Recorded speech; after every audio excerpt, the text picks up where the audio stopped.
স্নেহের 2025 সালের নতুন বছরের পঞ্চম শ্রেণীর ছাত্রছাত্রী বন্ধুরা, আশা করি তোমরা সবাই ভালো আছো। আজ আমরা যে বিষয়টি নিয়ে আলোচনা করব, পঞ্চম শ্রেণীর সেকেন্ড সেমেটিভ অর্থাৎ দ্বিতীয় পর্যায়ক্রমিক মূল্যায়নের আমাদের পরিবেশের কোশ্চেন পেপার নিয়ে। দেখো সরাসরি স্ক্রিনে পঞ্চম শ্রেণীর আমাদের পরিবেশের কোশ্চেন পেপার দেখতে পাচ্ছ। ফুল মার্কস তোমাদের রয়েছে 30 আর সময় তোমাদের রয়েছে 1 ঘন্টা।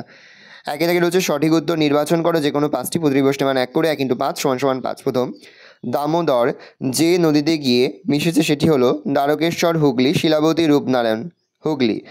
মাটির পুতুলের জন্য কোন জেলা বিখ্যাত? নদিয়া, পুরুলিয়া, হাওড়া। উত্তর হবে নদিয়া। মানুষের সবচেয়ে বড় সম্পদ হলো শক্তি, পরিশ্রম, বুদ্ধি। কোনটি নয়? বুদ্ধি। বাঁশের কেল্লা তৈরি করেছিলেন বিরসা মুন্ডা, তিতুমির, সিধু মুর্মু, কানু মুর্মু। উত্তর হবে তিতুমির। হারভেস্টার যন্ত্র দিয়ে কী করা হয়? বীজ বপন করা হয়, ধান কাটা ঝাড়া হয়, জমিতে জল দেওয়া হয়, জমিতে চাষ করা হয়, ধান কাটা ঝাড়া হয়। দার্জিলিং জেলার প্রধান ফসল কি? ধান, গম, চা, কফি। চা। 2000 সত্য মিথ্যা লেখো যে কোনো 5টি প্রতিপ্রশ্নের মান 1 করে 1 × 5 = 5। 1905 সালে বঙ্গভঙ্গ আন্দোলন শুরু হয়। উত্তর হবে ঠিক, তাহলে সত্য লিখব। মুর্শিদাবাদ জেলা ফজলি আমের জন্য বিখ্যাত। উত্তর হবে ভুল, তাহলে আমরা মিথ্যা লিখব। আমাদের দেশ 1945 সালে 15ই আগস্ট স্বাধীন হয়। উত্তর হবে ভুল, তাহলে মিথ্যা লিখব। সূর্য সেন মাস্টারদা নামে পরিচিত। উত্তর হবে ঠিক, তাহলে সত্য লিখব। সমতল ভূমিতে ধাপ চাষ দেখা যায়। উত্তর হবে ভুল, তাহলে মিথ্যা লিখব। জমিতে বেশি রাসায়নিক সার দিলে জমির উর্বরতা বাড়ে। উত্তর হবে ভুল, তাহলে মিথ্যা লিখব। 3 শূন্যস্থান পূরণ করো যে কোনো 5টি প্রতিপ্রশ্নের মান 1 করে 1 × 5 = 5। কুলিক পাখিরালয় ড্যাশ নদীর ধারে অবস্থিত। উত্তর হবে কুলিক। প্রশ্ন, পশ্চিমবঙ্গের গঙ্গায় বদ্বীপ অঞ্চলে প্রায় ড্যাশটি বদ্বীপ আছে? উত্তর হবে 102টি। প্রশ্ন, ড্যাশ প্লেগ রোগীদের সেবা করেন ভগিনী নিবেদিতা। মানুষের স্বাস্থ্য হলো ড্যাশ একটি। উত্তর হবে সম্পদ। ড্যাশ ছিলেন স্বাধীন ভারতের প্রথম প্রধানমন্ত্রী জওহরলাল নেহেরু। ড্যাশ মেয়েদের পড়াশোনা শেখানোর জন্য চেষ্টা করেছিলেন বেগম রোকেয়া। একটি অর্থকারী পোকা হলো ড্যাশ। উত্তর হবে মৌমাছি। 4 দাগে রয়েছে একটি বাক্য উত্তর যে কোনো 5টি প্রতিপ্রশ্নের মান 1 করে 1 × 5 = 5। নিত্যবহ নদী কাকে বলে? যে সমস্ত নদীতে সারা বছর জল থাকে তাকে নিত্যবহ নদী বলে। পশ্চিমবঙ্গের সর্বোচ্চ পর্বতশৃঙ্গের নাম কি? সান্দাকফু। টেরাকোটা শিল্প কোন জেলায় বিখ্যাত? বাঁকুড়া। দুজন বাঙালি বিজ্ঞানীর নাম লেখো। দুজন বাঙালি বিজ্ঞানী তথা শিক্ষক ছিলেন আচার্য জগদীশচন্দ্র বসু ও আচার্য প্রফুল্লচন্দ্র রায়। তো দুজন বাঙালি বিজ্ঞানীর নাম হচ্ছে আচার্য জগদীশচন্দ্র বসু ও আচার্য প্রফুল্লচন্দ্র রায়। দুজন মনীষীর নাম লেখো যারা বাল্যবিবাহ ও সতীদাহ প্রথার বিরুদ্ধে লড়াই করেছেন। দুজন সমাজ সংস্কারক ছিলেন রাজা রামমোহন রায় ও ঈশ্বরচন্দ্র বিদ্যাসাগর। ধাপ চাষ কাকে বলে? পাহাড়ি অঞ্চলে সিঁড়ির মতো ধাপে ধাপে জমি তৈরি করে চাষ করা হয়, একেই ধাপ চাষ বলে। আমন ধান কোন সময় চাষ করা হতো? আমন ধান বর্ষাকালে চাষ করা হয়। কয়েকটি লুপ্তপ্রায় মাছের নাম লেখো। ন্যাদোস, খোরসলা, সরপুঁটি, মোরলা প্রভৃতি হলো লুপ্তপ্রায় মাছ। 5 দাগে রয়েছে 2 থেকে 3টি বাক্য যে কোনো 5টি প্রতিপ্রশ্নের মান 2 করে 2 × 5 = 10। কলকাতা শহরের দর্শনীয় স্থানগুলির নাম লেখো। তাছাড়া আসতে পারে কলকাতা সম্পর্কে টিকা লেখো। কলকাতা হলো হুগলি নদীর তীরে অবস্থিত রাজ্যের রাজধানী শহর। কলকাতার অন্যতম দর্শনীয় স্থানগুলি হলো Raj Bhavan, Indian museum, Kolkata high court, Birla planetarium, Eden garden, Victoria Memorial, চিড়িয়াখানা, ফোর্ট উইলিয়াম, পাতাল রেল, কলকাতা বন্দর প্রভৃতি। নদীমাতৃক সভ্যতা বলতে কী বোঝো? আগেকার দিনে নদীর ওপর নির্ভর করেই মানুষ বেঁচে থাকতো।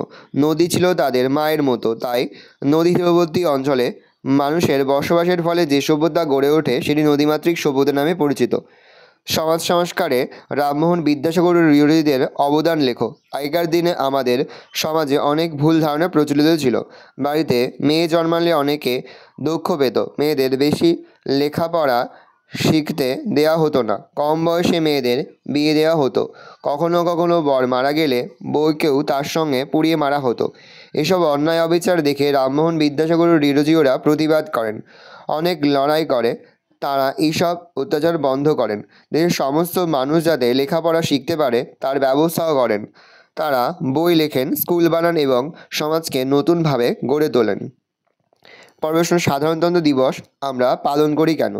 সাধারণতন্ত্র মানে হলো সাধারণ মানুষই দেশ চালাবে। এখানে রাজার কোনো অস্তিত্ব থাকে না। আজ যে সাধারণ লোক পরে সেই ভোটে জিতে সরকারের প্রধান হতে পারে। 1950 সালের 26শে জানুয়ারি আমাদের স্বাধীন দেশটা আমরা কেমন চালাবো তারই এমন নিয়ম চালু হয়েছিল।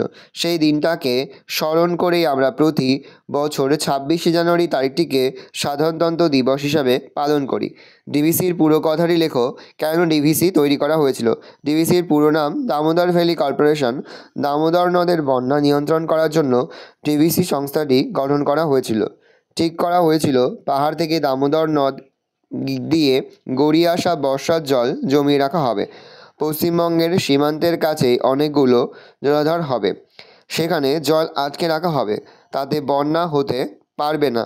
পরে সেই জল অল্প অল্প করে ছাড়া হবে, যাতে সেই জল সারা বছর চাষের কাজে লাগে। লুপ্তপ্রায় মাছ সংরক্ষণ বা রক্ষা করার দুটি উপায় লেখো। লুপ্তপ্রায় প্রজাতির যেসব মাছ আছে, যেমন সরপুঁটি, মোরলা, ন্যাদোস, খরশোলা ইত্যাদি, এই সমস্ত মাছের চাষ বেশি পরিমাণে করতে হবে। এই সব মাছ বেশি পরিমাণ বাজারে বিক্রি না করে কিছু সংখ্যক বিক্রি করা এবং অধিকাংশ পুকুরে রেখে মাছের সংখ্যা আরও বাড়ানোর ব্যবস্থা করতে হবে। সবুজ বিপ্লব বলতে কী বোঝো?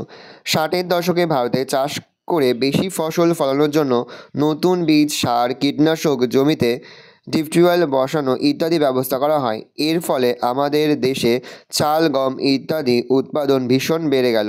এই ঘটনাই সবুজ বিপ্লব নামে পরিচিত। প্রশ্ন, বেশি রাসায়নিক সার, কীটনাশক ব্যবহার করলে কী ক্ষতি হয়? রাসায়নিক সার জমিতে বেশি দিলে প্রথমে ফসল উৎপাদন বাড়লেও পরে জমির উর্বরতা কমে গিয়ে চাষের ক্ষতি হয়। আর কীটনাশক বেশি ব্যবহার করলে মৌমাছি, প্রজাপতির মতো জমির বন্ধু পোকারা মারা পড়ে। এছাড়া ফসলে মেশা বিষ খাদ্যের মাধ্যমে শরীরে গিয়ে শরীরের ক্ষতি করে। প্রশ্ন, গঙ্গা নদীর গতিপথ আলোচনা করো। উত্তরাখণ্ড রাজ্যের গঙ্গোত্রী হিমবাহের গোমুখ গুহা থেকে গঙ্গা বয়ে চলা শুরু হয়েছে। এরপর উত্তরপ্রদেশ, বিহারের মধ্যে দিয়ে বয়ে এসে পশ্চিমবঙ্গের মুর্শিদাবাদ জেলায় ঢুকেছে এবং দুভাগে ভাগ হয়েছে। বেশি চওড়া অংশটা পদ্মা নাম দিয়ে বাংলাদেশে ঢুকেছে, আর অন্য অংশ পশ্চিমবঙ্গের ভিতর দিয়ে বয়ে গেছে। এর নাম ভাগীরথী। হুগলি জেলার হুগলি, ডায়মন্ড হাবড়ার হলদিয়া পেরিয়ে ভাগীরথী বা ভাগীরথী হুগলি বঙ্গোপসাগরে পড়েছে। ভালো করে দেখে নাও, এই রয়েছে টোটাল তোমাদের সেকেন্ড সেমিস্টার অর্থাৎ দ্বিতীয় পর্যায়ক্রমিক মূল্যায়নের পঞ্চম শ্রেণীর আমাদের পরিবেশের কোশ্চেন পেপার। ভালো কোশ্চেনটা দেখে নাও। আশা করি ভিডিওটা ভালো লেগেছে। ভিডিওটা ভালো লাগলে ভিডিওকে লাইক করে দিতে ভুলবেন না। আমার চ্যানেল নতুন হাত লাল কালার সাবস্ক্রাইব প্রেস করে পাশে বেল আইকন প্রেস করে যখন নতুন করে ভিডিও আপলোড করি সবার ফার্স্ট নোটিফিকেশন তোমরা পেয়ে যাও। আর এই ভিডিওটি তোমার বন্ধু বান্ধবী, আত্মীয়স্বজন সবার মধ্যে কিন্তু অনেক শেয়ার করে দিলে। বছর পঞ্চম শ্রেণীতে পড়ছে। আমরা কিন্তু ইতিমধ্যে পঞ্চম শ্রেণীর প্রতিটি বিষয়ের সিলেবাস, প্রশ্ন এবং নমুনা প্রশ্নপত্র কিন্তু আপলোড করতে এখনও পর্যন্ত। সেই ভিডিওগুলো না দেখে থাকো, ভিডিওগুলো কিন্তু তাড়াতাড়ি দেখে আমাদের সকলকে জানাই আগাম পরীক্ষার অনেক শুভেচ্ছা এবং অভিনন্দন। আশা করি সকলের পরীক্ষায় খুব ভালো হবে। কোনো প্রশ্নের উত্তর লিখতে বা বুঝতে যদি কোনো রকম অসুবিধা হয় তাহলে কিন্তু নির্দ্বিধায় কমেন্ট সেকশনে কমেন্ট করে জানাতে একদমই ভুলবে না। ভালো করে দেখে না কোশ্চেন পেপারটা।